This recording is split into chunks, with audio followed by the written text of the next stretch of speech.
Hello, everybody. Welcome to Mindset Mondays. Essentially, what we're going to do is we're going to try and sharpen our trading edge by what matters over the long run, which, as you know, is mindset, or it's one of the things that is important over the long run. Now, what we are going to do today is just discuss embracing the boring. What do I mean by that? Basically, it's a marathon and not a sprint. And I'm sure you are aware of this already, and you're kind of probably bored of everybody saying this, but it is true. Embracing the boring is important. Now, if you're watching this already, you may already know that markets don't just test your charts, they test you and your patience. Now, your discipline and, of course, your emotions. Every Monday, I'm here to try and help you with, it's a new series that I've just started where I'm going to try and sort out, or help you at least just figure out what works for you in terms of mindset. Everybody is different, as you know, and this is what we are going to try to do today. Now, as you may know, today's theme is about embracing the boring. Most traders chase excitement, action, adrenaline, signals lighting up every 5 minutes, but profitable trading, it's a boring game. Excitement is expensive, boring builds wealth. The more boring your process, the more consistent your profits. And this is why sometimes you might see some of your favorite traders where they're waiting for an opportunity to come rather than trying to force an opportunity. It's self-explanatory. I understand that, but this is where mastery is built. Let me tell you about a trader that I know. We'll just call him Adam just for argument's sake. Adam was a person who traded multiple times a day, and this is how he was taught. Back in the day, especially when I was starting off, this is how I was taught as well. Trying to go on that super low time frame, take 5 to 10, even more than that, trades per day. Obviously, this is anxiety. It creates anxiety. It creates more losses. So as a result of that, the new Adam had to try and be more calm, trying to take less trades as possible. For example, he started off with 10 plus. Then we moved down to around 1 to 2 a week. This seems boring, but it's calm and it's growth. And discipline equals freedom. He will learn to fall in love with the boring side of trading, the no trade days, the quiet analysis, the waiting. But that's what's flipped his entire game.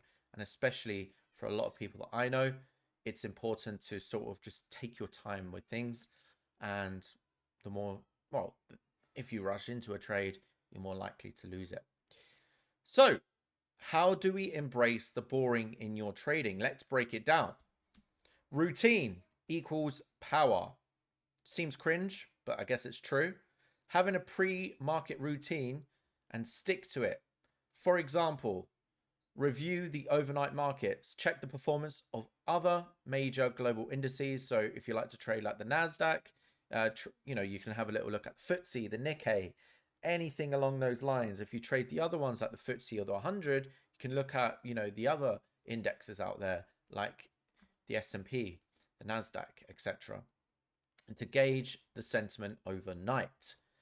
For example, another one you could do is also scan major news, review headlines from reputable financial sources such as Bloomberg, Reuters, Financial Times. Obviously, there is more. You can use CNBC as well if you wish to do that. But be aware of any market-moving geopolitical or macroeconomic news, basically fundamentals. So this is essentially what you should be doing every day. This is just a rough guide. Everyone will have slightly different in the way they do it, but this will just be a rough guide for you to follow. Check the economic calendar. Obviously, we need to know what news is coming out today.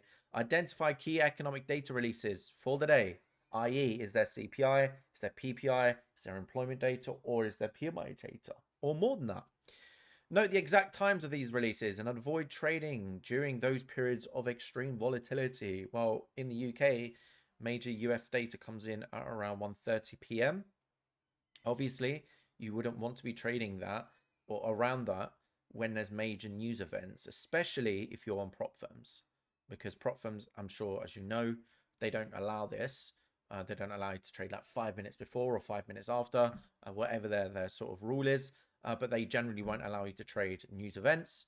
And analyze key sectors and commodities, i.e., check the price of gold, check the price of oil, of course, as well, the DXY, and note which market sectors are showing unusual strength or weakness in the pre-market. This is a routine you could do before you take some trades. Another one is fewer trades equals better trades. So you could do something like maximum 2 trades a day. You could do maximum 5 trades a week. Anything that allows it to make you as a trader better. I'm not talking about taking 10 plus trades a day. We're trying to be realistic here. Maximum 2 trades a day, maximum 1 trade a day, whichever works for you, try and make that. Quality is less trades. Don't go for quantity. Track emotions. What do I mean by that? A journal, as you can see, make a journal. FOMO, calm and rushed. Use a log. So basically, note how you felt when you entered the trade. You can also track how you felt after you've exited the trade. Just track your emotions is something else that you could do. Celebrate patience. What do I mean by that? Well, basically, try and what makes you, what makes you feel good? What helps you to stick to something? If you've taken no trades today and that was in your rule and none of your rules were met, so I know some people would like to do, for example, if there's been a break of structure and it hits a demand zone and there is a large amount of liquidity coming through, for example, I must now trade it. Or if it pulls back into a fib zone and my rules are met, I now can take a trade. If those rules aren't met, you don't enter the trade. That is essentially what you must be doing. Here is a trap. Your brain will scream, you're missing out. But remember, missing a trade is not fatal. The best one that I have found, or sort of a rule that helps me, was understanding that there's always going to be a pullback. Control over action every single day of the week. Now, here is a challenge for you this week. Is number 1, take only A+ setups. So setups that have nailed down onto your pre-market or pre-entering checklist. Like I said, an example could be breaker structure, pull back into a demand zone. This is within, like, I don't know, below 50%.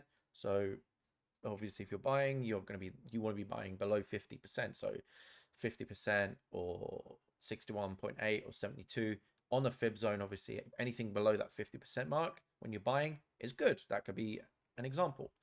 Journal emotions before and entering after trades. So for example, I am stressed today because of X. I have taken this trade because of Y. And then how did you feel after it?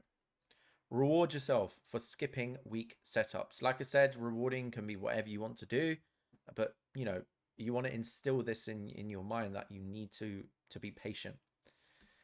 And another one you could do is cap your trades to 2 per day or 5 per week. Something that is realistic and something that you will be able to do. If you've been taking 5 trades a day or 10 trades a day because you want to pass a challenge, for example, reduce it and see how well you do. You'll be surprised. This is how you build muscle memory for, of course, your discipline. And I'll leave you with this quote by Paul Tudor Jones, who is a successful fund manager. The secret to being successful from a trading perspective is to have an indefatigable and undying, unquenchable thirst for information and knowledge. That is a crazy word, and I've never seen that before used in a sentence, but that is quite, it is absolutely understandable, right? You need to have that quench for knowledge. Go out there and try and find something that you've never wanted to do before. If this is it at home, drop a brain in the comment section and let me know what you're focusing on this week. Like, comment, and subscribe. And by always, everybody, I'll see you next Monday. Trade smart, trade slow. trade like a pro.